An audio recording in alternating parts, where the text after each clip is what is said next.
প্রায়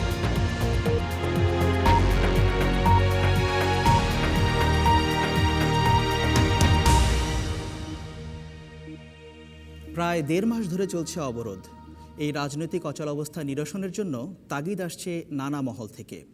আন্তর্জাতিক সম্প্রদায় থেকেও বলা হচ্ছে এ রাজনৈতিক সমস্যা নিরসনের জন্য, কিন্তু আপাতত সংলাপের কোনো সম্ভাবনা সরকারের দিক থেকে দেখা যাচ্ছে না। তাহলে সংকটের সমাধান এখন কোন পথে? আপনাদের সবাইকে স্বাগত জানাচ্ছি বিবিসি বাংলাদেশ সংলাপের আজকের অনুষ্ঠানে।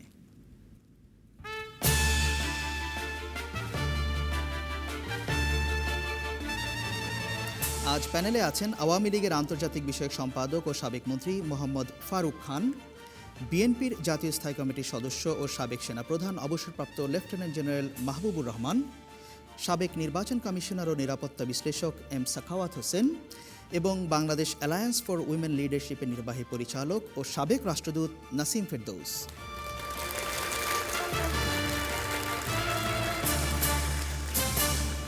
বিবিসি বাংলাদেশ সংলাপের এই অনুষ্ঠানটি আমরা করছি ঢাকায়। আপনাদের সবাইকে আরও একবার স্বাগত জানিয়ে প্রথম প্রশ্নে যাচ্ছি। আজ অনুষ্ঠানের প্রথম প্রশ্ন করবেন রায়হানা ইয়াসমিন। বাংলাদেশের চলমান রাজনৈতিক যে সংকট, তো এজন্য আন্তর্জাতিক পর্যায় থেকে আরেকবার তাগিদ এসছে। তো এর আগে যতবার আন্তর্জাতিক পর্যায় থেকে তাগিদ এসছিল তেমন সেটার কোনো ফলপ্রসূ কোনো রেজাল্ট আমরা দেখিনি। তো এর বিকল্প কি? আচ্ছা, ধন্যবাদ আপনাকে। এর আগে যেহেতু কোনো সমাধান আসেনি, একটা সন্দেহ ওনার মনে আছে। যদি সেটা না হয় তাহলে এর বিকল্প কি? নাসিম ফেরদৌস, আপনাকে দিয়ে শুরু করি, সাবেক রাষ্ট্রদূত। ধন্যবাদ।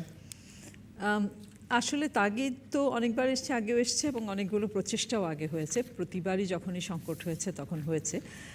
বিকল্প একটাই, বিকল্প হলো রাজনৈতিক দল দুটোর মধ্যে একটা সমঝোতা হতেই হবে, যেটা দিয়ে সংলাপ হোক আর যেভাবেই হোক এই সংকট নিরসনের পদক্ষেপ তাদেরকেই নিতে হবে।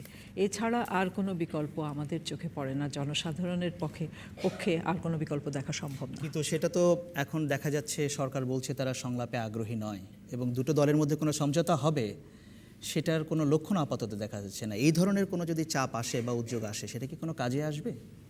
এটা বলা মুশকিল যে চাপ এসেছে সেই চাপে সরকার যে এগোবে না এমন কোনো কথা কিন্তু নেই।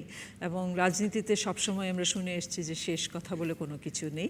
তো সেখানে শেষ কথা তখনই হবে যখন সংলাপে সবাই রাজি হবে। যেটা আপনি বললেন যে সরকার বলেছে যে সংলাপে যাবে না, এটা কিন্তু খুব পরিষ্কারভাবে সরকার কি বলেছে যে তারা কোনোভাবেই সংলাপে যাবে না, বলেছে এখন যাবে না এবং কিছু শর্ত তারা জুড়ে দিয়েছে। তো দুই পক্ষেরই শর্ত থাকবে এবং সংলাপের প্রথম পদক্ষেপ হবে সেই শর্তগুলোকে একে একে করে এলিমিনেট করা, তারপরে সংলাপের পথে এগোনো সম্ভব হবে। ধন্যবাদ আপনাকে। এম সাখাওয়াত হোসেন, আপনিও লক্ষ্য করেছেন বিভিন্ন জায়গা থেকে যে বিবৃতিগুলো এসছে। অতি সম্প্রতি বাংলাদেশের পররাষ্ট্রমন্ত্রী মার্কিন পররাষ্ট্রমন্ত্রীর সঙ্গে যে বৈঠক করেছেন সেখানে একটা বিবৃতি এসেছে, আমার হাতে আছে, যে বাংলাদেশের রাজনৈতিক সমস্যা নিরসনের জন্য তিনি তাগিদ দিয়েছেন। জাতিসংঘের মহাসচিব যে চিঠি দিয়েছেন, পত্রপত্রিকা আমরা যেটা দেখেছি, সেখানেও সংকট সমাধানের একটা তাগিদ আছে। ইউরোপীয় ইউনিয়নের যে একটা হিউম্যান রাইটসের একটা দল বাংলাদেশে ছিল, তারাও একই কথা বলছে। আপনার কি মনে হয় যে এগুলো কোনো কাজ হবে আসলে? ধন্যবাদ। আসলে যে আমাদের দেশের যে সংকটটা, এই সংকটটা তৈরি করেছেন কিন্তু রাজনীতিবিদ, এবং রাজনৈতিক কারণেই এটা তৈরি হয়েছে। আমি ইতিহাসে যাচ্ছি না। আমার দুঃখ এখানেই যে গণতান্ত্রিক প্রক্রিয়া একটা চালু হয়েছিল সেটা এখন ব্যাহত হয়েছে, এবং এটার কারণে এই সমস্যাটা, আমাদের গণতান্ত্রিক প্রক্রিয়াটা না থাকাতে আমাদের এই সমস্যাটা হয়েছে।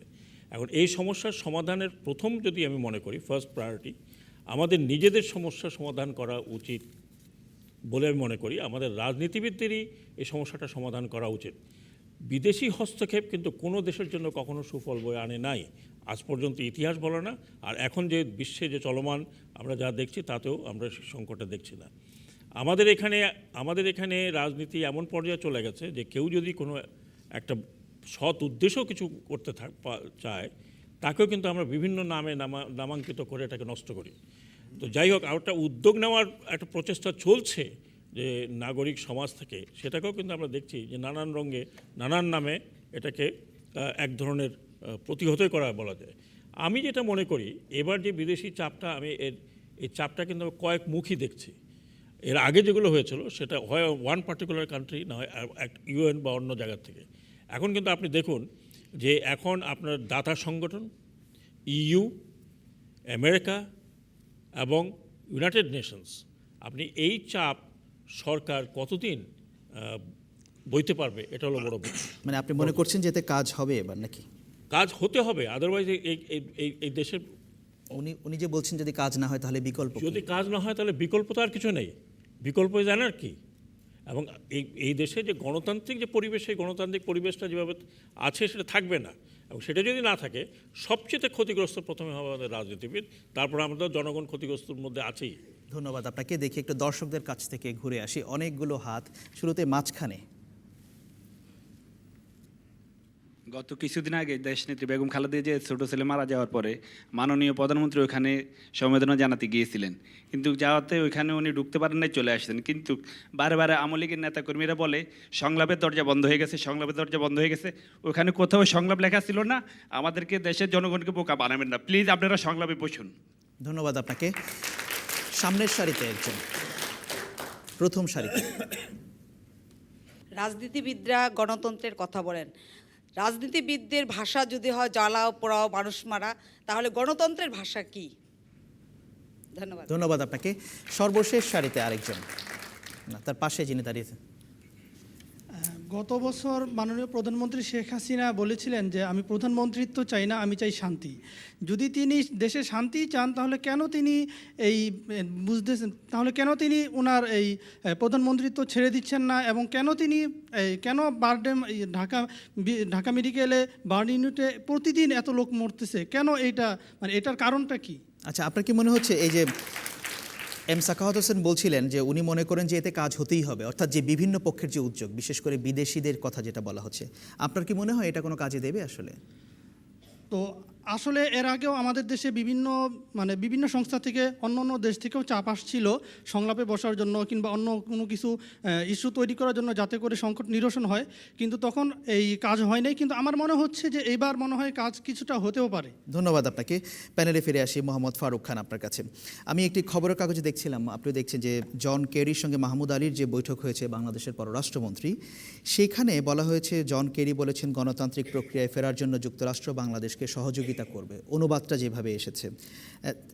এটাকে কি তাহলে এভাবে ব্যাখ্যার কোনো সুযোগ আছে যে বাংলাদেশে এখন আসলে গণতান্ত্রিক প্রক্রিয়া নেই? আপনাকে ধন্যবাদ। আমি সব থেকে প্রথম, আমাদের ভাষার মাস, তাই আমি গভীর শ্রদ্ধা নিবেদন করছি আমাদের ভাষা শহীদদের প্রতি। যে আলোচনাটা হচ্ছে, সেই আলোচনাতে তিনটা শব্দ এসছে, আমার কানে এসছে। একটা হচ্ছে রাজনীতি, আরেকটা সংলাপ, আরেকটা চাপ। আজকে বাংলাদেশে যেটা হচ্ছে, এটা কি রাজনীতি? মানুষকে পুড়িয়ে বাসে আগুন লাগিয়ে দিয়ে কোনো রাজনীতি পৃথিবীতে কখনো হয়? সুতরাং কোনো রাজনীতি হচ্ছে না। যখন রাজনীতি হচ্ছে না তখন সংলাপের কোনো প্রশ্ন নেই, কারণ যারা আগুনে পোড়ায় তাদের সঙ্গে তো রাজনীতি যখন হচ্ছে না তখন সংলাপও হবে না, তখন তাদের সাথে অন্য কোনো ব্যবস্থা করতে হবে। আর চাপ, বাংলাদেশ একটা স্বাধীন রাষ্ট্র, বিদেশের কারো চাপের কাছে আমরা কখনো নতি স্বীকার করিনি আমাদের মহান মুক্তিযুদ্ধের সময়। সুতরাং বিদেশিরা আমাদেরকে পরামর্শ দিতে পারে, তারা আমাদেরকে বিভিন্ন সময় সাহায্য করে। আমাদের যে কথাগুলো এসেছে মিস্টার খান, যে ইউরোপিয়ান ইউনিয়ন, মার্কিন যুক্তরাষ্ট্র কিংবা জাতিসংঘ থেকে যে কথাগুলো বলা হচ্ছে, সরকার কি এগুলোকে গুরুত্ব দিচ্ছে? ইউরোপিয়ান ইউনিয়নের সঙ্গে মিটিংয়ে তো আমি নিজেই ছিলাম, আপনি ছিলেন। সেখানে আমাদেরকে কোনো ধরনের চাপ দেওয়া হয়নি, বরং ইউরোপিয়ান ইউনিয়ন এবং মার্কিন যুক্তরাষ্ট্র সকলেই বাংলাদেশে বর্তমানে সহিংসতা এবং রাজনীতির নামে সহিংসতা নিন্দা করেছে। তবে অবশ্যই তারা এটাও বলেছে যে এর উত্তরণের জন্য আলোচনা করা উচিত। বর্তমান সরকার অথবা যতদিন শেখ হাসিনার সরকার কখনোই আলোচনার বিপক্ষে নয়। আপনারা দেখেছেন গত নির্বাচনের আগে আমরা আলোচনার চেষ্টা করেছি, নির্বাচনের পরের দিন আবার আলোচনার জন্য আমরা আহ্বান জানিয়েছি, এবং এখনও আগামীতে আলোচনা হবে সময় মতো। সুতরাং আপনার আলোচনা, সেই সময়টা কবে? সেই সময়টা আসবে রাজনৈতিক অবস্থা যখন আসবে তার উপর ভিত্তি করে।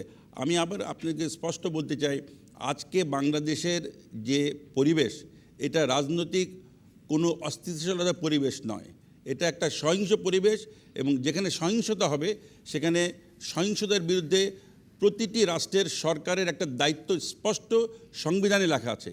সেই সংবিধান অনুযায়ী আমি একটি প্রশ্ন, আপনিও দেখেছেন, আমি আপনাকে বলছি, ইউরোপীয় ইউনিয়নের যে ইউরোপিয়ান পার্লামেন্টের যে মানবাধিকার বিষয়ক কমিটি এসেছিল, তারা একটা কথা বলেছে যে এখানে রাজনৈতিক এবং নাগরিক অধিকারকে অধিকারের বিনিময়ে কিংবা এটাকে জলাঞ্জলি দিয়ে শান্তি প্রতিষ্ঠা করা কিংবা এই স্থিতিশীলতা ফিরিয়ে আনা এটা উচিত হবে না?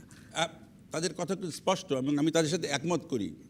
যদি রাজনীতি থাকতো তাহলে তো সেটা হতো। আমি একটু আগে বলেছি যে শুনুন, রাজনীতিতে আলোচনার মাধ্যমে সমস্যা হয়, হ্যাঁ হয়তো দেরি হতে পারে। আজকে আমি দাবি করলাম, কালকে দাবি হলো না, 3 দিন পরে হবে, 5 দিন পরে হবে, কিন্তু তার উত্তর এটা নয় যে বাংলাদেশের মানুষকে জ্বালিয়ে পুড়িয়ে আমাকে সেই দাবি আদায় করতে হবে। এটা কখনো হতে পারে না এবং এটা কোনো সরকার মেনে নিতে পারে না। ধন্যবাদ আপনাকে, অসংখ্য ধন্যবাদ। আবারও আসার চেষ্টা করবো আপনাদের কাছে। আরেকটা ছিল সঙ্গে, ওরা একটা বললো রাজনীতি, আর আরেকটা লাস্টে আরেকটা কথা বলি, স্পেস দেওয়ার কথা, আলোচনার কথা। আলোচনার কথা আমি একটু আগে সেটা উত্তর দিয়েছি যে আমরা আলোচনা অতীত করার চেষ্টা করেছি এবং আগামীতেও আলোচনার অবকাশ সবসময় আছে, যদি একটা রাজনৈতিক সমস্যার সমাধানের জন্য আলোচনা সবসময় হতে পারে। ধন্যবাদ আপনাকে। দর্শকদের কাছে আবারও যাব, বাঁ পাশে একজন মাঝখানে। শাখাওয়াত স্যার যেটা বললেন যে বিভিন্ন মহলের চাপ, সেই চাপ দিয়েই সরকার, আমার মনে হয়, আমার অভিজ্ঞতার আলোকে বলছি যে এরা অবশ্যই এটা স্বীকার করতে বাধ্য হবে যে না, সংলাপের প্রয়োজন আছে এবং সেই সংলাপ করেই বিরোধী পক্ষের সাথে সংলাপ করেই তারা একটা সমাধানের দিকে যাবেন। আদারওয়াইজ কোনো পথ নেই, আমাদের সামনে কোনো পথ খোলা নেই। কারণ সরকার বারবারই বলছেন যে তারা সহিংসতা বন্ধ করবেন, হয় তারা বন্ধ করুক অথবা বিরোধী পক্ষের সাথে সংলাপে বসতে হবে। ধন্যবাদ আপনাকে। এখানে ডান পাশে আরেকজন মাঝামাঝি একজন হাত তুলেছেন, না তার পেছনে। মাননীয় প্রধানমন্ত্রী থেকে বারবার বিরোধী পক্ষের সাথে বিভিন্ন সময় সম্পর্ক ডেভেলপমেন্ট করার জন্য চেষ্টা করা হচ্ছিল। আমরা জানেন বেগম খালেদা জিয়ার ছেলে আরাফাত রহমান কোকো যখন মৃত্যুবরণ করেন, মাননীয় প্রধানমন্ত্রী ওনাকে সমবেদনা জানাতে গিয়েছিলেন। আসলে আমাদের মধ্যে যে সম্পর্কটা দূরত্ব, উনি যদি সেদিন মাননীয় প্রধানমন্ত্রীকে যদি ওনার এই কার্যালয়ে যদি স্বাগত জানাতেন এবং দুজনের মধ্যে যদি সৌহার্দ্যপূর্ণ পরিবেশে যদি কিছু কথাবার্তা হতো, তাহলে আমরা একটা শুভ সূচনা হইতে থাকতো। ধন্যবাদ আপনাকে। দ্বিতীয় সারিতে একজন নারী যিনি হাত তুলেছেন। বিএনপির সময়ে 64 জেলা একসঙ্গে সিরিজ বোমা হামলা হয়েছিল, তখন বিএনপি যথাসময়েই তাদের উপযুক্ত শাস্তি দিয়েছিল। বর্তমানে যে পেট্রোল বোমা মারা হচ্ছে, এই সরকার কি সেদিকে কোনো দৃষ্টিপাত দিচ্ছে? তাই সেখানে কি কোনো উপযুক্ত শাস্তি দেওয়া হচ্ছে তাদের ধরে? ফারুক খান এর মধ্যে খানিকটা জবাব দিয়েছেন যে সরকার ব্যবস্থা নিচ্ছে। ধন্যবাদ আপনাকে। জেনারেল মাহবুবুর রহমান, আপনার কাছে আসি। ফারুক খান একটা কথা বলছেন, যা চলছে সরকার এটাকে রাজনীতি বলে মনে করছে না, রাজনীতি হলে পরে সরকার মনে করে যে এখানে একটা সংলাপের সুযোগ থাকে। না, আমি প্রথমে এইভাবে বলে নিতে চাই যে চোখ বন্ধ করলে কিন্তু বলা যায় না যেটা রাত। আপনি দেখতে পাচ্ছেন না, আপনি ইচ্ছা করে চোখ বন্ধ করছেন, আপনি অন্ধকার দেখছেন। তা আসলে আজকে বাংলাদেশের যে বাস্তবতা, সেই বাস্তবতা হচ্ছে বাংলাদেশ নিশ্চয়ই একটা কঠিন সংকটে, একটা চরম বিপর্যয়ে, এবং মানুষের জনজীবন সম্পূর্ণভাবে প্যারালাইজড হয়ে গেছে, পক্ষাঘাতগ্রস্ত এই দেশ। কিন্তু আমাদের সমস্যার মূল কেন্দ্রে যেতে হবে। সমস্যার মূল কেন্দ্র কি? বাংলাদেশে মুক্তিযুদ্ধ হয়েছে এবং মুক্তিযুদ্ধের মধ্যে দিয়ে স্বাধীনতা অর্জন করেছে। মুক্তিযুদ্ধের যে মূল চেতনা ছিল সেটা ছিল গণতন্ত্র। কিন্তু সে গণতন্ত্র, আমি মনে করি যে গত বছরের 5ই জানুয়ারি নির্বাচনে গণতন্ত্রের যে কফিন, সেখানে শেষ পেরেক দিয়ে ঢুকিয়ে দেওয়া হয়েছে। এবং তখন কিন্তু সকলেই, মন্ত্রী মহোদয়েরা যারা আছেন তারা সকলেই বলেছিলেন যে এটা একটা ধারাবাহিকতা নির্বাচন, একটা আমাদের সংবিধানের অনিবার্যতার জন্য নির্বাচন। তো ঠিক আছে, এরপরে আমরা নির্বাচনটা হয়ে গেলে আমরা সংলাপে বসবো, আলোচনা মাধ্যমে এই সমস্যার সমাধান করে কীভাবে নির্বাচন করা যায় এবং অতি শীঘ্রই অ্যাজ সুন অ্যাজ পসিবল আমরা আরেকটা নির্বাচন করব। আজকে 1 বছরের বেশি সময় অতিবাহিত, কিন্তু মানুষ গণতন্ত্রের মুখ দেখছে না। এবং আজকে যে সংসদ, সেই সংসদে একটা চড়া বালির উপর দাঁড়িয়ে, এই সংসদের যারা সদস্য, মাননীয় সদস্য, তারা কিন্তু কেউ জনগণের ভোটে নির্বাচিত নয়। তো এইটাই হচ্ছে আমাদের 154 জনের কথা বলা হচ্ছে যারা বিনা প্রতিদ্বন্দ্বিতা হয়েছেন, যে এই সমস্যার সমাধান তাহলে কিভাবে হতে পারে। এখানে একটু না, আপনার কাছে আসছে, আপনিই বলবেন। সেটা হচ্ছে যে বিবৃতিগুলোর কথা বলছিলাম বিভিন্ন পক্ষের, এম সাখাওয়াত হোসেন যেটা উল্লেখ করেন, সেখানে কিন্তু একটা জিনিস পরিষ্কারভাবে বলা হয়েছে, সহিংসতা বন্ধ করার জন্য এই বিরোধী দলকে আহ্বান জানানো হয়েছে। অর্থাৎ তাহলে কি ব্যাপারটা এরকম যে সহিংসতা বিরোধী দল করছে, দায়টা তাদের উপরেই তো যাচ্ছে? না, আমি মনে করি না, সহিংসতা বিরোধী দল করছে না।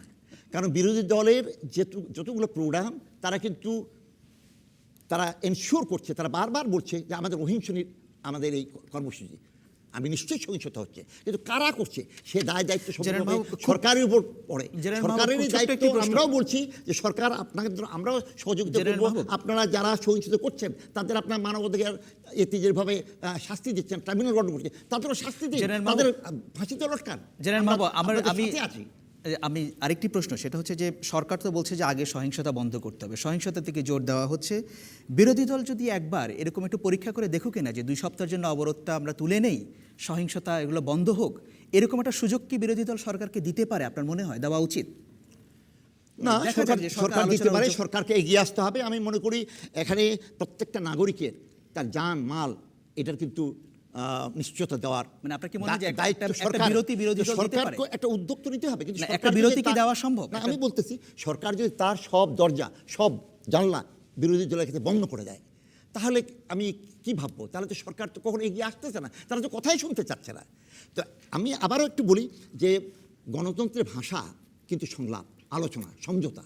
এর বিপরীতে যে ভাষাটা, যে কথাটা, সেটা হচ্ছে সংঘাত। যে হয় তাহলে সংলাপ, এখন না সংলাপ। এখন আমরা এই যে কি চাই? আন্তর্জাতিক উদ্যোগগুলো এগুলো কি কাজে দেবে আপনার মনে হয়? আমি মনে করি নিশ্চয়ই কাজে দেবে, কাজে দিতেই হবে। সংলাপের যেটা অল্টারনেটিভ তার কি, সেটা এগেইন সংলাপ। কারণ সমস্যাটা ধন্যবাদ সমাধান তো আপনাকে। ওইভাবেই হতে হবে। ধন্যবাদ আপনাকে। সংলাপের বিকল্প সংলাপ, আর এর কিছু নেই। গণতন্ত্রের আবার বিকল্প আসছি কিন্তু আপনার গণতন্ত্র, কাছে। এর বাইরে কিছু নেই। ধন্যবাদ আপনাকে। আবার আসছি সাখাওয়াত হোসেন। আপনার কি মনে হয় যে বিরোধী দল একটা আন্দোলনে বিরতি দিয়ে, যেহেতু সরকার বলছে এটা সহিংসতা হচ্ছে তাদের কর্মসূচির কারণেই, একটা সুযোগ কি দেওয়া যায়, একটা বিরতি দিয়ে যে সরকার একটা সুযোগ দেওয়া যায়, সংলাপের উদ্যোগ নেওয়া হয় কি না আসলে? আমাদের দেশে এখন উভয় পক্ষে যা হচ্ছে তাদের কি রাজনীতি নয়। বিষয়টা আগে প্রথম আমাদেরকে এটা বুঝতে হবে। কারণটা হচ্ছে বিরোধী দল মনে করে এখন যে রাজনীতি হচ্ছে 2 দলের ভিতরে, সেটা হচ্ছে রাজনীতি অফ অ্যানিহিলেশন। এক দল আরেক দলকে যেভাবেই পারে হয় মার্জিনালাইজ করবে, আর না হয় নিশ্চিহ্ন করার মতো একটা ব্যবস্থা অতীতে আমরা দেখেছি, এখনও দেখছি, এবং এটা এখন আরও প্রকট হয়ে গেছে। সেই ক্ষেত্রে আপনি যে বিরোধী দল বলছে আমরা সহিংসতা করছি না, তাহলে কারা করছে? সেটার দায়িত্ব অবভিয়াসলি গভর্নমেন্টের তো বের করা। বিরোধী দল মনে করে যে তারা যদি এখান থেকে উইথড্র করে তাহলে তাদের আর অস্তিত্বই থাকবে না, তো পরাজয় বরণ করতে হবে। এখন বিষয়টা এমন দাঁড়িয়েছে যে কে কার উপরে জিততে পারে। আমরা শব্দ শুনছি, এই যুদ্ধ শেষ না হওয়া পর্যন্ত কোনো সংলাপ নয়। দেশে কি যুদ্ধের মধ্যে পড়ে গেছে? আপনারা দেখুন, আমাদের যে বড় বড় দলগুলো আছে যারা এই দেশ শাসন করেছে, পাল্টাপাল্টি, জনগণের সাথে তাদের কোনো সম্পর্ক আছে বলে আমার মনে হয় না। সাধারণ সেই জনগণ প্রশ্নে আসেন, বিরোধী দলকে একটা সুযোগ সরকারকে কি দিতে পারে? ডেফিনেটলি দিতে পারে, কিন্তু প্রশ্নটা হচ্ছে সেই মন মানসিকতা আছে কিনা। কারণ সেই সুযোগ দিলে তারা মনে করে যে সরকার তাদেরকে নিশ্চিহ্ন করে ফেলবে। এখন সেই অ্যাসিওরেন্স, সেটার জন্যই তো একটা আলোচনা দরকার। সেই আলোচনা শীর্ষ পর্যায়ে আলোচনা হতে হবে এমন তো কোনো কথা নেই। সেই আলোচনা যে কোনো জায়গা থেকে শুরু হতে পারে, এবং তার আগে আমি মনে করি যে পরিবেশ সৃষ্টি করার জন্য যেই ধরনের বক্তব্য দেওয়া হচ্ছে সেই বক্তব্যগুলোকে আরও সীমিত করা দরকার, এবং বক্তব্যগুলো গণতান্ত্রিক বক্তব্যের মধ্যে যদি আসে তাহলে আমার মনে হয় একটা পরিবেশ সৃষ্টি হতে পারে। এবং এটা আমার মনে হয় রিয়েলাইজ করতে হবে যে সাধারণ জনগণ কিন্তু নিষ্পেষিত হচ্ছে। ধন্যবাদ আপনাকে সাখাওয়াত হোসেন। আবার একটু দর্শকদের কাছে যাই, ডান দিকে মাঝামাঝি একজন হাত তুলেছেন। তত্ত্বাবধায়ক সরকারের মাধ্যমে একটা সুষ্ঠু নির্বাচন হোক, যেটা মাননীয় প্রধানমন্ত্রী চাইলেই এনশিওর করতে পারে, আলাপ আলোচনার মাধ্যমে এটা সমাধান করতে পারে, কিন্তু করছে না কেন? ধন্যবাদ আপনাকে। প্যানেলে ফিরে আসি। কেন সে উত্তর এতক্ষণ ধরে অনেকেই দিয়েছেন, আপনিও জানেন যে প্রেক্ষাপটটা কী। নাসিম ফেরদৌস, আপনার কাছে আসে। আন্তর্জাতিক উদ্যোগের কথা যেটা বলছেন, জেনারেল মাহবুবও বলছেন যে কাজ হতেই হবে, উনি মনে করেন যে হতেই হবে। এটাতে যদি কাজ না হয়, এরপরে ইন্টারন্যাশনাল কমিউনিটির আর কি করার থাকতে পারে? আসলে ইন্টারন্যাশনাল কমিউনিটির খুব লিমিটেড স্কোপ। একমাত্র যেটা করতে পারে সেটা হলো যে স্যাংশনস। স্যাংশনস তো আমাদের দেশের জন্য কখনোই ভালো হতে পারে না। কী ধরনের স্যাংশনস? অর্থনৈতিক স্যাংশনস, যে আমরা তোমাদের দেশ থেকে, তোমরা যদি সহিংসতা না বন্ধ করো তাহলে তোমাদের দেশ থেকে আমরা কিছুই নিব না, ইম্পোর্ট করব না, নিব না, ম্যান পাওয়ার নিব না। তাহলে কি দেশের কোনো উন্নতি হবে? তাহলে কার জন্য রাজনীতি করবে এই রাজনৈতিক দলগুলো? যেটা দেখতে হবে যে গত 1 বছর সেরকম তো কি কোনো সম্ভাবনা তৈরি হতে পারে? মানে আপনার অভিজ্ঞতা কি বলে? এক্সট্রিম কেসেস আমাদের তো বাংলাদেশে তো এরকম অভিজ্ঞতা হয়নি, সুতরাং না, বলা খুব কূটনৈতিক মুশকিল। অভিজ্ঞতা কি বলে? হ্যাঁ, না সেটাই। কিন্তু স্যাংশনস তো অনেক দেশেই হয়েছে। আপনি সোমালিয়ার দিকে তাকান, ইয়েমেনের দিকে তাকান, এগুলো দেশে তো বাংলাদেশে স্যাংশনস তো সেই পরিস্থিতি নেই, তাই না? কিন্তু সোমালিয়া হতে বা কতক্ষণ? হতে কতক্ষণ যেইভাবে সহিংসতা চলছে সেটা কোন পর্যায়ে গিয়ে ঠেকবে? তারা যদি কোনো সংলাপে না আসেন, কোনো আলোচনায় না আসেন, যেটা সাখাওয়াত হোসেন সাহেব বলেছেন যে একটা পর্যায়ে সেই সংলাপটা শুরু হতে হবে এবং সেটা শীর্ষ জায়গায় হওয়ার দরকার নেই। সবচেয়ে বড় যেটা দরকার আমাদের এখনই, কথা তো অনেক বলা হচ্ছে, দুইটা দলই একজন করে বা দুজন করে মুখপাত্র নির্ণয় করবে, এরা ছাড়া আর কেউ কথা বলবে না। সেজন্য একই দলের মধ্যে কিন্তু ভিন্ন ভিন্ন কথা আমরা শুনতে পারছি, একজন এরকম বলছে, একজন ওরকম বলছে। সেই জিনিসটা থেকে বেরিয়ে আসলে পরে এটা প্রথম পদক্ষেপ হবে আমার মতে সংলাপের দিকে এগিয়ে যাওয়া। ধন্যবাদ আপনাকে। আমি দর্শক শ্রোতাদের এখানে জানিয়ে রাখি, বিবিসি বাংলাদেশ সংলাপে উত্থাপিত বিষয়গুলো নিয়ে আপনারা আরও বিস্তারিত মতামত দিতে চাইলে বিবিসি বাংলার ওয়েবসাইট bbcbangla.com আপনার মতামত দিতে পারবেন।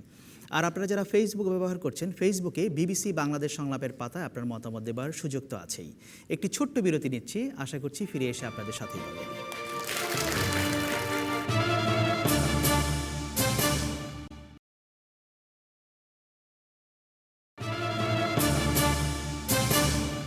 সবাইকে আবারও স্বাগত জানাচ্ছি বিবিসি বাংলাদেশ সংলাপে। বিরতির পর আমরা আবারও ফিরে এলাম। অনুষ্ঠানে আমাদের সাথে থাকার জন্য অনেক ধন্যবাদ আপনাদের। পরের প্রশ্নে যাচ্ছি এবারে। পরের প্রশ্ন করবেন খাইরুন তামান্না। বর্তমান রাজনৈতিক সংকটের সমাধান না করে সরকারের পক্ষে কি সুষ্ঠুভাবে আগামী 4 বছর দেশ পরিচালনা করা সম্ভব? আপনার কি মনে হয়? আমার কাছে মনে হয় বর্তমানে যে পরিস্থিতি আছে সেই পরিস্থিতিতে আদৌ সম্ভব না। কেননা আমরা দেখতে পাচ্ছি নিরাপত্তা বাহিনীরা যে কাজ আসলে তাদের করা দরকার তারা তা না করে বর্তমানে রাজনৈতিক কর্মকাণ্ড নিয়েই বেশি ব্যস্ত হয়ে পড়েছেন। ধন্যবাদ আপনাকে। ফারুক খান, আপনার কাছে শুনেছেন যে আসলে সম্ভব কিনা এই অবস্থায় আগামী 4 বছর দেশ পরিচালনা করা? আমি ওনার সাথে একমত যে দেশের যে বর্তমান অবস্থা, এখানে তো রাষ্ট্র পরিচালনা খুব ডিফিকাল্ট, এ ব্যাপারে কোনো সন্দেহ নেই এবং এই কথাটা আমরা বারবার বলেছি। তবে ওনার সাথে আমি এটা একমত নই যে আমাদের আইন শৃঙ্খলা বাহিনী এমন কোনো কাজ করছে যেটা তাদের দায়িত্ব নয়। আইন শৃঙ্খলা বাহিনীর দায়িত্ব দেশের মধ্যে শান্তি রক্ষা করা, দেশের জনগণের জানমাল রক্ষা করা। আমাদের আইন শৃঙ্খলা বাহিনী অর্থাৎ পুলিশ, র্যাব, বিজিবি সেটাই করছে এবং আমি মনে করি আজকে থেকে 1.5 মাস আগে যেমন ছিল তার থেকে আস্তে আস্তে অবস্থার ইমপ্রুভমেন্ট হচ্ছে। কারণ আপনারা দেখবেন যে ইতিমধ্যে দেশের জনগণ তাদেরকে বিভিন্ন সময় খবর দেওয়া শুরু করেছে। আমরা দেখেছি জনগণের প্রতিরোধ করা শুরু করেছে। সুতরাং এভাবে আস্তে আস্তে যেসব সন্ত্রাসীরা, এবং এর আগের প্রশ্ন একটা কথা এসছে যে বিরোধী দল নাকি সন্ত্রাস করছে না, যে তাই যদি হয় তাহলে তো আর বিরোধী দলের কোনো চিন্তা থাকা উচিত নয়। যারা সন্ত্রাস করছে তারা সন্ত্রাসী, সুতরাং তাদের বিরুদ্ধে সরকার ব্যবস্থা নিচ্ছে, সুতরাং তাতে তো আর বিরোধী দলের কোনো সমস্যা থাকার কথা নয়।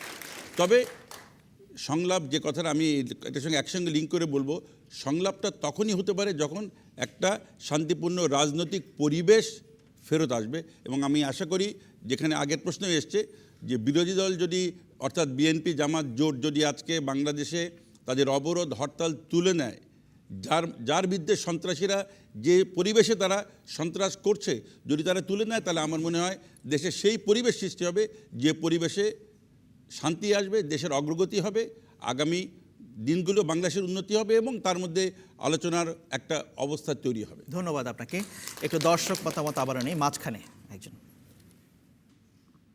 বিরোধী দল থেকে কিন্তু ইতিমধ্যেই বলা হয়েছে যে যদি সংলাপে সরকার রাজি হয় তাহলে তারা এই অবরোধ তুলে নেবে।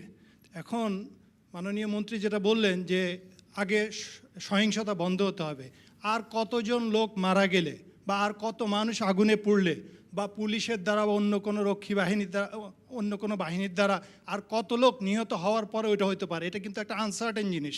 অথচ যেটা করা যেতে পারে আমার মনে হয়, বাইরের শক্তি না হোক, তৃতীয় কোনো মিডিয়েটরের মাধ্যমে কিন্তু দুই পক্ষই সিগন্যাল দিতে পারেন যে আমরা আলোচনায় বসে দেশের একটা শান্তিপূর্ণ সমাধানে আসি। মিডিয়েটর প্রেসিডেন্ট হতে পারেন, অন্য কেউ হতে পারেন। আর বিশেষ করে গতকালকে এবং আজকে প্রথম আলোতে যে প্রতিবেদন এসছে, বিশ্বের 127টা ইলেকশনের মধ্যে খারাপের দিক থেকে বাংলাদেশের ইলেকশনটা ছিল 14তম। তার মানে যে 13টা ইলেকশন খারাপ হয়েছে এগুলো সব হচ্ছে সিভিল ওয়ারের কান্ট্রি। তার বাইরে বাংলাদেশ এখনও সেই পরিস্থিতিতে যায়নি, কিন্তু ইলেকশনটা ইনফ্যাক্ট কারো কাছে গ্রহণযোগ্য হয়নি। বাইরের চাপে রাশিয়ার মতো দেশ ইউক্রেন ইস্যুতে আলোচনায় বসতে বাধ্য হয়েছে, কিন্তু আমার মনে হয় তারা এখনও মডারেটলি বলছে আমাদের সবার শুভবুদ্ধির উদয় হোক, আমরা সাধারণ নাগরিকরা যাতে এই জাতীয় জিনিস থেকে রেহাই পেতে পারি সেটাই। ধন্যবাদ আপনাকে, অনেক ধন্যবাদ। এম সাখাওয়াত হোসেন, এভাবে যদি চলে তাহলে একটা সরকারের পক্ষে কি 4 বছর দেশ পরিচালনা করা সম্ভব? এমনি আমাদের দেশে পারফেক্ট ইলেকশন হওয়ার পরেও 3 বছরের পরে কিন্তু যে যত ভালোই সরকার হোক, মানে আমাদের দেশের একটা সাইকি, আমরা 3 বছর পরে সেই সরকারের কিন্তু আর পপুলারিটি ওরকম থাকে না। কাজেই ওইটাই যদি আমি মনে করি যে সরকার প্রতিষ্ঠিত হয়েছে এখন, ওটা ওনারাও ভালো করে জানেন ইলেকশন ইললিগাল নয়, কিন্তু ইলেকশনটা লেজিটিমেট নয়। তার কারণ হচ্ছে যে এই নির্বাচনে মোর দেন মেজরিটি বিনা প্রতিদ্বন্দ্বিতায় নির্বাচিত হয়েছে, উইচ ইজ নট ইললিগাল, কিন্তু আনপ্রেসিডেন্টেড। কোনো বিশ্বের কোনো ইতিহাসে এটা হয়নি। এটা কেন হয়েছে সেটা নিয়ে এটা আলোচনার বিষয় নয়, সেটা অনেক আলোচনা হতে পারে। কাজে এই ধরনের একটি সংসদ নিয়ে যেখানে নির্বাচিত প্রতিনিধি তারা 5% থেকে 10% ভোট পেয়ে যারা নির্বাচিত হয়েছেন, 10 to 15%-এর বেশি ভোট পড়েনি, যদিও কাগজে কলমে 40% আছে, that is in the record. সেই ক্ষেত্রে একটি সরকারের পক্ষে জনগণকে ফেস করে পরিচালনা করা অত্যন্ত ডিফিকাল্ট।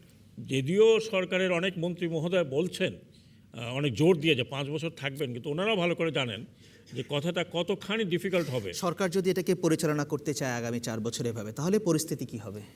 পরিস্থিতি তো আমি এটা বলা তো বড় মুশকিল, এটা গণককে বলতে হবে, কিন্তু পরিস্থিতির নমুনা যেটা দেখা যাচ্ছে, the country is going to go through a bigger turmoil. মানে এটা কিন্তু শুধু যে বিরোধী দল করছে এমন নয়, আপনাকে মনে রাখতে হবে যে যখনই যেই দেশে রাজনৈতিক সংঘাত এই লেভেলে চলে যায়, সেখানে কিন্তু আরও অনেক এলিমেন্ট চলে আসে, যেই এলিমেন্টগুলো উপাদান আমাদের দেশে রয়েছে। যারা পেট্রোল বোমা মারছে তাদেরকে হাতে নাতে এখন পর্যন্ত ধরা যায়নি, ধরলে হয়তো দেখা যাবে যে আরও অনেক এলিমেন্ট চলে আসছে। আমরা অনেকগুলো নাম শুনছি এখন। বিশ্বে যেই ধরনের সংঘাত এবং যেই ধরনের এক্সট্রিম একটা ভিউজ তৈরি হচ্ছে, সেই এক্সট্রিম ভিউজ কিন্তু বাংলাদেশে কম হলেও কিন্তু একটা সেকশন রয়েছে, and that is most dangerous রাজনীতির জন্য এবং দেশের অভ্যন্তরীণ নিরাপত্তা, এক্সটার্নাল নিরাপত্তার জন্য। ধন্যবাদ আপনাকে। আরেকজন দর্শকের মতামত নেই, বাঁ দিকে মাঝামাঝি একজন নারী যিনি হাত তুলেছেন। ধন্যবাদ। আমাদের জনগণের কাছে এটাই মনে হয় যে তারা আসলে যার যার অবস্থান নিয়েই ব্যস্ত, কিন্তু সাফার সর্বদিক দিয়ে আমরা হচ্ছি জনগণ, পুরেও মরছি আমরা সর্বদিক দিয়ে। ধন্যবাদ আপনাকে। সামনের সারিতে একজন হাত তুলেছেন, সামনের সারিতে।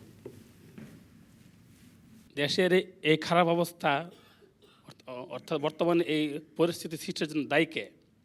আপনি কাকে দায়ী করেন? আমি মনে করছি দায়ী সরকার। তার কারণ হলো সরকার কেন তত্ত্বাবধায়ক সরকারের যে প্রথা ছিল ওটা কেন এককভাবে বাতিল করা হলো? আচ্ছা, ধন্যবাদ আপনাকে। সরকার বরাবরই এ ব্যাপারে ব্যাখ্যা দিয়েছে। সরকার বলছে যে আদালতে তত্ত্বাবধায়ক সরকার ব্যবস্থা বাতিল হয়ে যাওয়া আর কোনো বিকল্প ছিল না। যাই হোক, প্রসঙ্গে ফিরে আসি জেনারেল মাহবুবুর রহমান। শুরুতে প্রশ্নটা ছিল যে 4 বছর এই সরকার চালিয়ে নেওয়া সম্ভব কি সম্ভব না। আমি মনে করি বর্তমান যে অবস্থা, এটা কিন্তু অত্যন্ত দ্রুত গতিতে ধস নামতেছে এবং সুশাসন নেই এবং মানুষ হাঁপিয়ে উঠছে, তাদের নিরাপত্তাও নাই। তো এরকম করে আমি মনে করি 4 বছর কেন, 1 সপ্তাহ, 1 মাস, এটাও বোধহয় খুব কঠিন হবে আমি মনে করি। দুষ্টের দমন না হয়ে দুষ্টের পালন হচ্ছে, শিষ্টের দমন হচ্ছে। এবং এই যে সহিংসতাগুলো হচ্ছে, সহিংসতাগুলো নিশ্চয়ই সরকারের দায়িত্ব। আমি এর আগেও বলেছি, এখনও বলছি, সরকার কিন্তু এইভাবে এগিয়ে আসছে না, বরং অনেকে পেট্রোল বোমা নিয়ে ধরা পড়ছে এবং তাদেরকে বলা হচ্ছে যে না না, তারা অত্যন্ত মেধাবী, তারা সৎ, ওদেরকে যেন ছেড়ে দেওয়া হয়। এইভাবেই চলছে। তো এর মধ্য দিয়ে কীভাবে আমরা আশা করি যে 4 বছর সরকার এটাকে টেনে নিয়ে যাবে, যেটা হবে। অনেকে কথা বলেছেন, আমি কিন্তু একদম বাস্তব যেটা মনে করছি, অত দুঃখের সঙ্গে বলতে বাধ্য হচ্ছি যে এটা একটা গৃহযুদ্ধের দিকে ঠেলে দেওয়া হচ্ছে এবং সরকারই তার জন্য বেশি করে দায়ী। এইটা যদি থামাতে হয় তাহলে যেন আলোচনার ভিত্তি হতে হবে, একটা সংলাপে বসতে হবে। আপনি তো সংলাপকে সম্পূর্ণভাবে ডিনাই করছেন, তাহলে কেমন করে সম্ভব?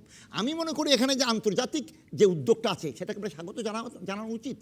তারা যে মুভটা নিয়েছে, আমি মনে করি ইউএন সেক্রেটারি জেনারেল এখানে তারানকর যে ভূমিকা, এখানে যুক্তরাষ্ট্রের যে ভূমিকা, যুক্তরাজ্য, ইউ, চীন, জাপান সকলেই কিন্তু বলছে। তো আমরাও তো এইটাই বলছি। ধন্যবাদ আপনাকে। জনগণ তাই চাচ্ছে। ধন্যবাদ জেনারেল মাহবুব। নাসিম ফেরদৌস, আগামী 4 বছর যদি এভাবে চলে, এম সাখাওয়াত হোসেন এটা আশঙ্কা করছেন যে পরিস্থিতি অনেক খারাপের দিকে যাবে এবং সেটা এমন একটা পরিস্থিতি হতে পারে যে পৃথিবীর অনেক দেশে নানা ধরনের এক্সট্রিমিজম তৈরি হয়েছে, সেরকম পরিস্থিতিও হতে পারে। আপনার কি ধারণা? যেটা আমি একটু আগে বলেছিলাম যে ইয়েমেন বা অন্যান্য দেশ সোমালিয়া এগুলো কিন্তু এইভাবেই আস্তে আস্তে ধস নেমেছে পলিটিক্যাল পার্টির কনফ্লিক্টের কারণে। নামতে নামতে এমন পর্যায়ে এসছে যে এখন anarchy, total anarchy in Somalia, total anarchy in Yemen. এখন কথা হলো যে সরকারের যেমন দায়িত্ব আছে, বিরোধী দলেরও কিন্তু আমাদের প্রতি একটা দায়িত্ব আছে, জনসাধারণের প্রতি দায়িত্ব আছে। এবং বিরোধী দল যদি সত্যি মনে করে, বিরোধী দল বলতে এখন বিএনপিকে বলতেই হবে, যে তারা যে সত্যি মনে করে যে সরকার থামাতে পারবে, তাহলে তো আর কোনো সমস্যাই নাই। তারা বিরোধী দল যদি গত 1 বছর তো হয়নি, বিরোধী দল যখন অবরোধ ডিক্লেয়ার করলো, ঘোষণা দিল, তারপর থেকে সহিংসতা শুরু হয়েছে। এটা তো অস্বীকার করার কোনো উপায় নেই। তো বিরোধী দল এটা বন্ধ করুক, এই অবরোধটা তুলে দিক, তারপর আমরা দেখি সহিংসতা আছে কিনা। সহিংসতা যদি তখনও থাকে, তখন অবশ্যই সরকারকে সম্পূর্ণভাবে দায়ী করা যাবে। এবং তখন সরকার যদি না থামাতে পারে, তাহলে তো জনগণের যেই উদ্যোগ সেটা নিতে হবে। আর বাইরের যে উদ্যোগের কথা বলছেন, কোনো দলই আমাদেরকে কেন বিশ্বাস করে না? আমরা যে জনসাধারণ বাংলাদেশে আছি, আমাদেরকে বিশ্বাস করে না। এইটাই তো দাঁড়ায় যে যার জন্য তারা বাইরে থেকে লোক এনে সেখানে মিডিয়েশনের কথা বলছে। কিন্তু এই ধরনের ব্যক্তিবর্গ আছেন যাদেরকে নিয়ে দেশেই একটা হোমগ্রোন একটা সলিউশন ক্রিয়েট করা যেতে পারে। ধন্যবাদ আপনাকে। ফারুক খান, খুব সংক্ষেপে জবাব দেবেন। খুব না, আমি আবার বলতে চাই যে কথাটা কারেক্টলি এসছে যে বিদেশিদের উপরে নির্ভর করলে কিন্তু আমাদের হবে না। আমরা দেখেছি এর আগে বিএনপিরা 6 জন কংগ্রেসম্যানের বিবৃতি মিথ্যা তৈরি করেছে অমিত শাহর সাথে। সুতরাং তারা বিদেশে যে বিভিন্নভাবে দেশের ব্যাপারে একটা অন্য ধরনের চিত্র তৈরি করার চেষ্টা করছে, যে কথাগুলি বারবার গৃহযুদ্ধ এগুলি বলা হচ্ছে, এগুলো কিন্তু সঠিক নয়। তবে অবশ্যই দেশে বর্তমানে যে পরিস্থিতি, এখানে উদ্বেগের অবশ্যই বিষয় আছে।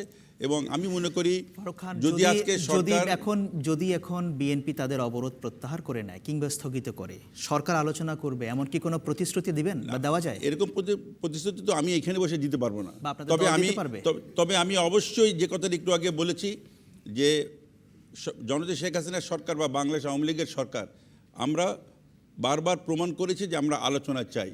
যার প্রমাণ গত নির্বাচনের আগে যে নির্বাচন নিয়ে এত কথা বলা হচ্ছে, সেই নির্বাচনের আগে অনেকবার চেষ্টা করা হয়েছে আলোচনার জন্য, আলোচনায় বিএনপি আসেনি, বিএনপি বা জোট আসেনি বলেছেন আপনি। এবং নির্বাচনের পরের দিনও কিন্তু আলোচনার কথা বলা হয়েছিল। এই আজকে যে পরিস্থিতি, নির্বাচনের পরের দিন 6 তারিখে কিন্তু আলোচনার কথা বলা হয়েছিল, তারা আলোচনায় আসেনি। তারা ভেবেছে যে সহিংসতার মাধ্যমে তারা তাদের দাবি আদায় করবে।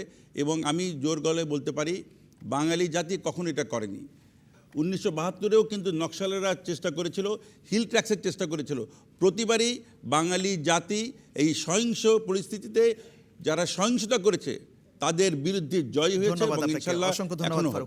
অসংখ্য ধন্যবাদ। আমি দর্শক শ্রোতাদের আবারও মনে করিয়ে দেই, বিবিসি বাংলাদেশ সংলাপের আগামী অনুষ্ঠানগুলোতে আপনারা যদি অংশ নিতে চান, তাহলে আপনি টেলিফোন অথবা SMS করতে পারেন 017527772222 এই নম্বরটিতে। এছাড়া আপনি ইমেলও করতে পারেন।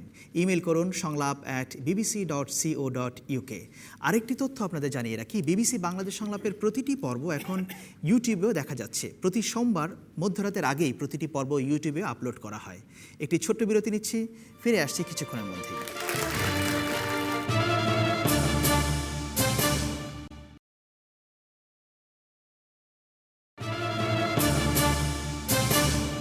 বিরতির পর আবারও ফিরে এলাম। দেখছিলেন বিবিসি বাংলাদেশ সংলাপ। আমাদের সাথে থাকার জন্য অনেক ধন্যবাদ আপনাদের। পরের প্রশ্নে যাচ্ছি। পরের প্রশ্ন করবেন ATM শফিকুর রহমান লিঙ্কন। তিস্তা নদীর পানি বন্টন চুক্তির ব্যাপারে তার ওপর আস্থা রাখতে অনুরোধ করেছেন মমতা ব্যানার্জি। এ ব্যাপারে ভারতের পশ্চিমবঙ্গের এই মুখ্যমন্ত্রীর উপর কতটুকু আস্থা রাখা যায় বলে আপনারা মনে করেন? ধন্যবাদ আপনাকে। মমতা ব্যানার্জির বাংলাদেশ সফরে এই কথাটি এসেছে। এম সাখাওয়াত হোসেন, কতটা আস্থা রাখা যায়?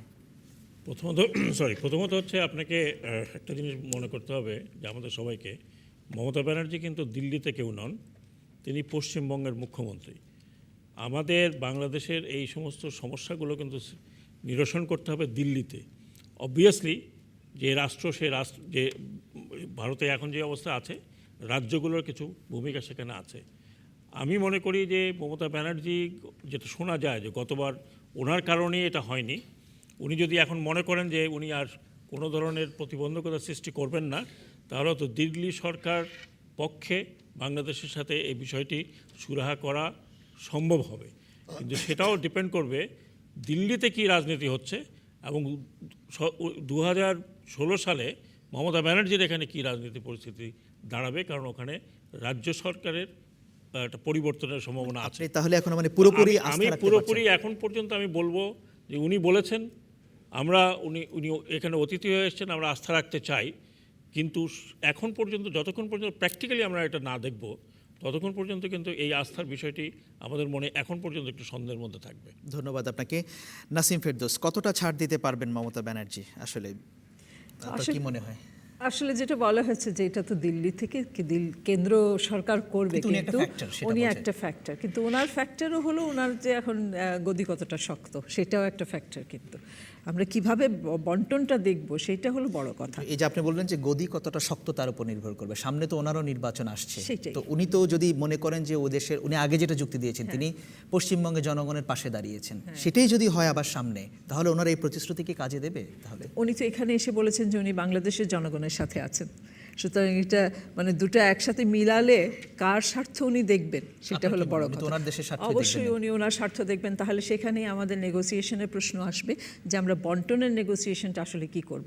আস্থা রাখতে পারি এইটুকু যে উনি এই নেগোসিয়েশনে বাধা হয়ে দাঁড়াবেন না, কিন্তু তারপরে বন্টনটা কিভাবে হবে সেটা খুব জরুরি দেখতে হবে। ধন্যবাদ আপনাকে। দর্শকদের কাছে যাই, পেছনের দিকে বাঁ পাশে একজন নারী হাত তুলেছেন।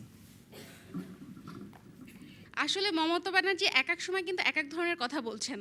তিনি যখন ভারত ছিলেন তখন তিনি তার দেশের সম্পর্কে, দেশের স্বার্থে তিস্তা নদীর কথা বলেছেন। এই দেশে এসে তিনি আবার কথা প্রসঙ্গ ঘুরিয়ে ফেলেছেন। এখন আমরা এটা কতটা বিশ্বাস করতে পারবো তিনি আবার দিল্লি গিয়ে এই কথাটিকে ঠিক ঘুরিয়ে ফেলবেন কিনা, আমি এই ব্যাপারে আসলে নিশ্চিত না। আমি এই ব্যাপারে মতামত চাচ্ছি। আচ্ছা, ধন্যবাদ আপনাকে। মাঝখানে আরেকজন। আমি আসলে সাকাওয়াত স্যারের সাথে একমত আর কি, যে আমি মানে শতভাগ মুনার উপর আস্থা রাখতে পারছি না। আমার সন্দেহ হচ্ছে যে আমি কেন, সন্দেহের কারণটা কি? সন্দেহের কারণটা একটু আগে ওই আপু বলছে যে উনি আমাদের ঢাকায় এসে একটা কথা বলছেন এবং দিল্লিতে গিয়ে উনি ওনার মতামত চেঞ্জ করতে পারেন। ধন্যবাদ আপনাকে। বাঁ পাশে আরেকজন দর্শক, মাঝামাঝি না তার পেছনে যিনি দাঁড়িয়েছেন।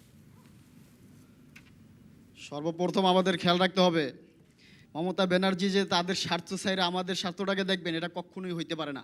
উনি যে কোনো মুহূর্তে মত পাল্টাইতে পারেন। আমি প্যানেলে ফিরে আসি। জেনারেল মাহবুবুর রহমান, আপনি কতটা আস্থা রাখতে পারছেন?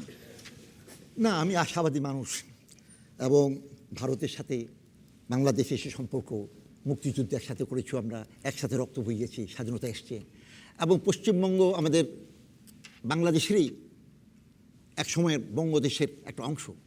এবং তিনি ঢাকাতে যেগুলো কথা বলেছেন এবং যেভাবে বলেছেন সেটা আমি মনে করি নিশ্চয়ই অনেক আশার বার্তা তিনি দিচ্ছেন এবং আমরা আশাবাদী। এই জন্য বলবো আমি যে আগে সরকারের সময় মমতার যে রোলটা ছিল সেটা নেগেটিভ রোল ছিল, অস্বীকার করবো না, কিন্তু এখন যে সরকার, দিল্লি সরকার, সেই দিল্লি সরকারের সাথে তো সমস্যারই কথা বলতেছে আমাদের সমস্যাগুলোর ব্যাপারে, তিস্তা নদীর ব্যাপারে, ব্যাপারে তাদের পজিটিভ কথা। এবং মোদী সরকার আছেন, মোদিও আসতেছে বাংলাদেশে, তিনিও বলছেন আমি সুসংবাদ নিয়ে আসবো। এবং তার আগে জেনারেল মাহবুব, দুজন দর্শক কিন্তু সন্দেহ প্রকাশ করেছেন। উনি যে বলছেন যে উনি যে ওনার অবস্থান থেকে পুরোপুরি সরে এসেছেন, ব্যাপারটা তা নয়। উনি বলছেন যে আস্থা রাখুন। হ্যাঁ, উনিও তাই বলেছেন যে আস্থা রাখো। নিশ্চয়ই বাংলাদেশের মাটিতে এসে যখন এই কথা বলছে যে আমার উপর আস্থা রাখেন, আমি আসছি আপনাদের দেশে, আমি তো এসে গেছি। তো এর আগে তো আসেননি, যখন মনমোহন সিং আসলেন তখন তো আসেন না, তো আসতেই পারতেন। সে আবার ফিরে গিয়ে বলতে পারতেন যে না আমি তো করবো না। তো ক্যারেক্টারের মধ্যে একটা তো কনসিস্টেন্সি আছে আমি মনে করি। সুতরাং আমি আশাবাদী হব এবং আমি মনে করি নিশ্চয়ই এই আমাদের সীমান্তের সমস্যা, আমাদের তিস্তার সমস্যা, আমাদের অত্যন্ত একটা গভীর এবং অনেক পুরাতন সমস্যা, সেই সমস্যার সমাধানে যদি আমরা আস্থা রাখি এবং আমি মনে করি এখানে কেন্দ্রীয় সরকার, মোদিও আসবেন এবং একটা সমস্যার সমাধানে আমরা যাব। ধন্যবাদ আপনাকে।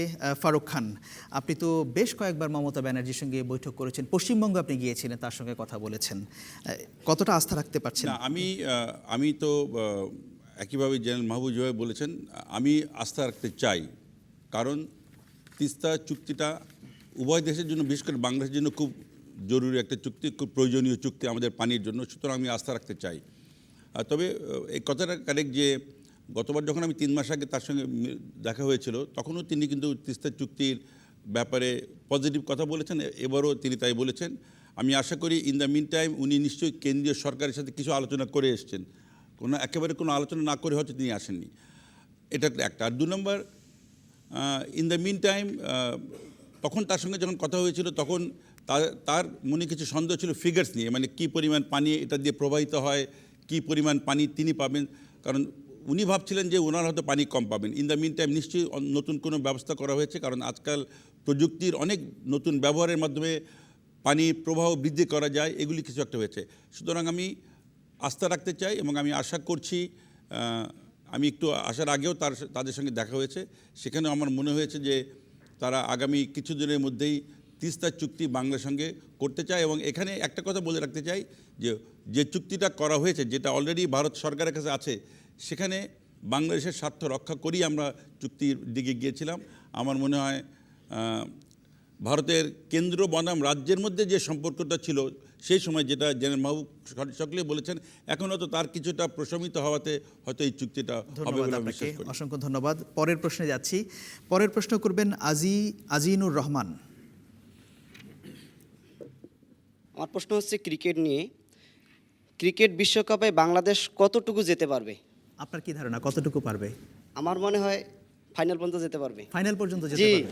আচ্ছা, বিশ্বকাপকে নাসির ফেরদৌস আপনার কাছে আসছি, উনি ফাইনালের স্বপ্ন দেখছেন।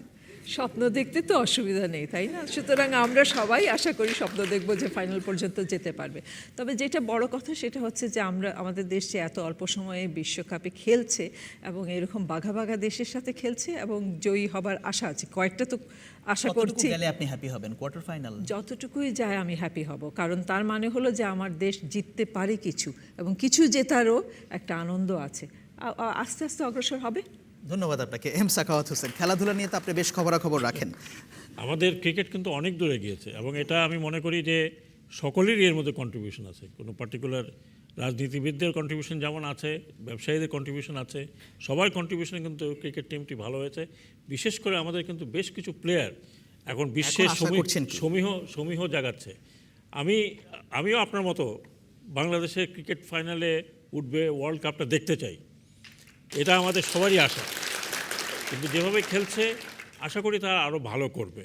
তবে একটা খুশির বিষয় কি বলে যে কতটুকু যেতে পারবে? কোয়ার্টার ফাইনাল পর্যন্ত গেলেই আমরা বোধহয় সুপার 8-এ উঠলেই আমরা সবচেয়ে বেশি খুশি হব এবং আরও আগাতে পারলে ডেফিনেটলি আরও খুশি হব। ধন্যবাদ। আমরা ইতিমধ্যেই ওটা 3টা পয়েন্ট পেয়েছি, আর 2টো পয়েন্ট পাওয়ার আশা রাখি। 5টা হলেই আমরা হয়তো সুপার 8-এ চলে যেতে পারবো। ধন্যবাদ আপনাকে। জেনারেল মাহবুব।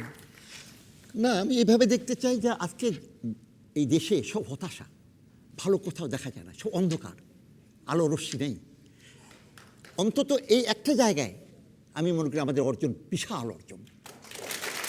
আমরা সকলে গর্ববোধ করি যে এই যে খেলাধুলার এই জায়গাটা ক্রিকেট, মানে আপনি ক্রিকেট কি বাংলাদেশকে নেশনকে ইউনাইট করার জায়গা? ক্রিকেট আমি মনে করি নিশ্চয়ই একটা গোটা জাতীয় ঐক্য তারা করতে পারে। এবং এই যে আমরা মধ্যস্থতার কথা বলতেছি, আমরা ইউনাইটেড নেশনের কথা বলতেছি, আমরা যুক্তরাজ্যের কথা বলতেছি, তারাই আসুক না, তারা এসে তারা সামিটের কাপ নিয়ে আসুক, তারা ওয়ার্ল্ড কাপ জিতে এসে তারাই এই ইয়ের সংলাপের ব্যবস্থা করে দিক। আমি বলি গোটা বিশ্ব তাকে করতে হবে। মোহাম্মদ ফারুক খান। আমিও আশা করি বাংলাদেশ অবশ্যই একদিন বিশ্বকাপে ফাইনালে খেলবে এবং বিশ্বকাপ জয় করে আসবে ইনশাআল্লাহ। তবে এবার আমি মনে করি না আমাদের যে টিমটা, সেই টিমটা একেবারে বিশ্বকাপে ফাইনালে যাওয়ার মতো টিম বলে মনে হয় না। তবে তারা প্রথম খেলা ভালো খেলেছে, 3টে ডিপার্টমেন্টে, ব্যাটিং, বোলিং, সব জায়গায় তারা ভালো খেলেছে।